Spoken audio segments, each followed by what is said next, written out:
kalian berpikir bedah plastik atau operasi plastik itu untuk mempercantik wajah, well, kalian gak salah sih. Tapi ada beberapa hal yang harus diluruskan. Ada satu fakta aneh yang jarang dibicarakan dalam sejarah. Selama ribuan tahun, dokter bisa kehilangan tangannya sendiri karena memperbaiki wajah manusia. Ya, kalian gak salah dengar. Bukan karena gagal estetika atau bukan karena juga salah potong, tapi karena wajah dianggap terlalu sakral untuk disentuh manusia. Di video ini, kita akan menelusuri perjalanan panjang tentang rekonstruksi wajah. Dari dunia kuno, hukum brutal, larangan agama, hingga satu momen perang yang mengubah segalanya. Dan di akhir video, kamu akan paham bahwa bedah plastik modern tidak lahir dari keinginan untuk menjadi cantik. Kebanyakan orang mengira bedah plastik adalah penemuan modern teknologi abad ke-20, produk rumah sakit canggih, anestesi, dan ilmu medis yang mutakhir. Pemahaman umumnya sederhana, sebelum era modern, manusia hanya bisa merawat luka seadanya, menjahit, membalut, dan berdoa. Tapi kenyataannya, sekitar 3000 tahun sebelum Masehi, manusia sudah mencoba memperbaiki wajah yang rusak.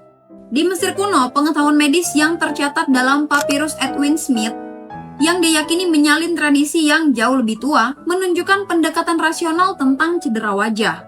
Dokter Mesir menangani patah tulang hidung, tulang rahang, serta luka robek di pipi dan bibir dengan menjahitnya dan membalut dengan kain linen serta mengoleskan madu sebagai antiseptik alami. Yang mengejutkan bukan teknologinya, tapi cara berpikirnya. Setiap cedera dinilai secara sistematis, apakah bisa disembuhkan, dirawat, atau bahkan tidak tertolong. Tujuannya bahkan bukan kecantikan, tujuannya jauh lebih brutal. Apakah pasien masih bisa makan, bernafas, dan berbicara?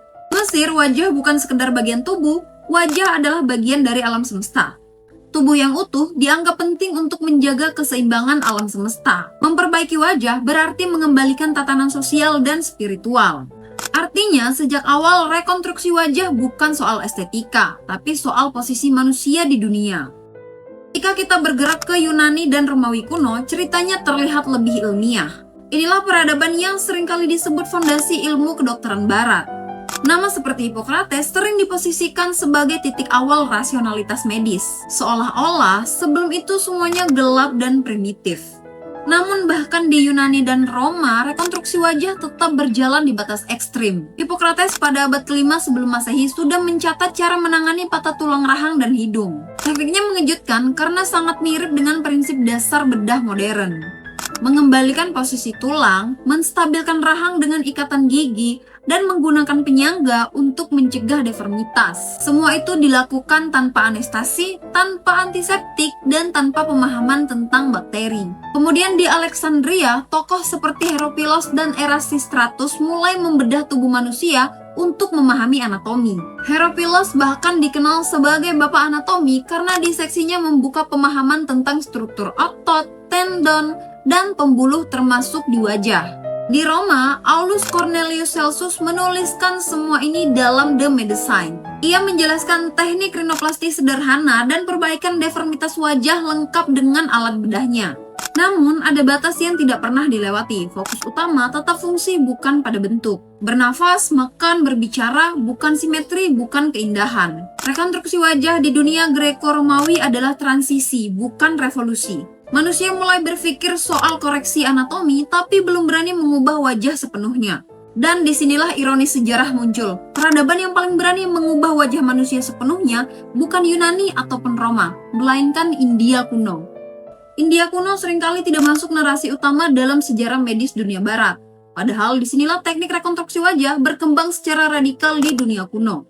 Bukan karena teknologi yang lebih canggih, tapi karena realitas sosial yang jauh lebih kejam.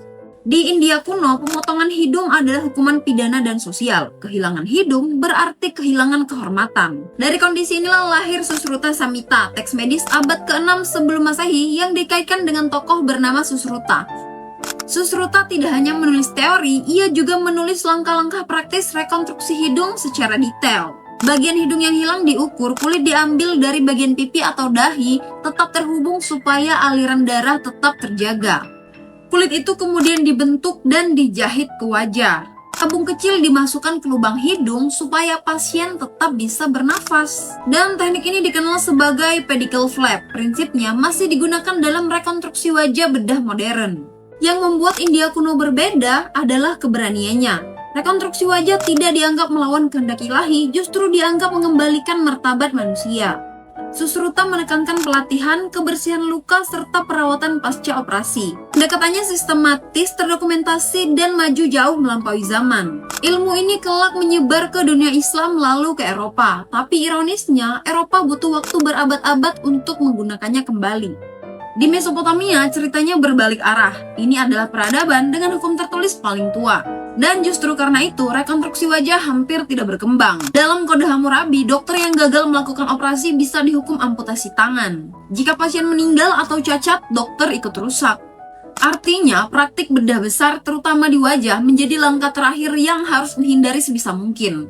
Tabib Mesopotamia seperti Asu dan Asiku lebih fokus pada pembersihan luka, perawatan luka, dan spiritual. Mengubah bentuk wajah dianggap berbahaya secara medis dan bahkan secara spiritual. Wajah tidak dibentuk ulang, hanya dijaga supaya tetap berfungsi. Mesopotamia menunjukkan sisi lain sejarah, bahwa kemajuan medis tidak hanya ditentukan oleh pengetahuan, tapi juga oleh ketakutan sosial dan hukum. Mereka meletakkan fondasi bahwa tubuh bisa diintervensi, tapi belum berani melakukan lebih jauh. Dan ironinya, selama lebih dari 1000 tahun setelah itu, Eropa justru mundur. Di abad pertengahan, bedah wajah hampir mustahil berkembang dan diseksi juga dilarang. Operasi dianggap melanggar kehendak Tuhan. Baru pada abad ke-15, tokoh seperti Gasparit Agliacozzi mencoba menghidupkan kembali rekonstruksi hidung dengan menggunakan skin flap dari lengan. Namun sayangnya karyanya ditinggalkan, bukan karena salah, tapi karena dunia belum siap. Dan titik baliknya tidak datang dari universitas, bukan juga dari laboratorium, tapi dari medan perang. Perang Dunia I menghancurkan wajah manusia dalam skala yang belum pernah ada sebelumnya. Dan disitulah Harold Gillis muncul. Gillis melihat wajah bukan sekedar jaringan kulit dan juga tulang, tapi wajah adalah identitas.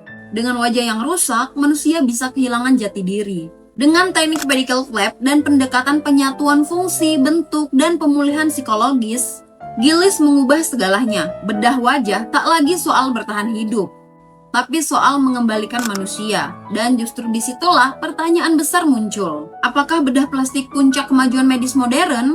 Atau pengingat bahwa wajah manusia selalu berada di garis tipis antara kehormatan, ketakutan, dan harapan? Gimana menurut kamu?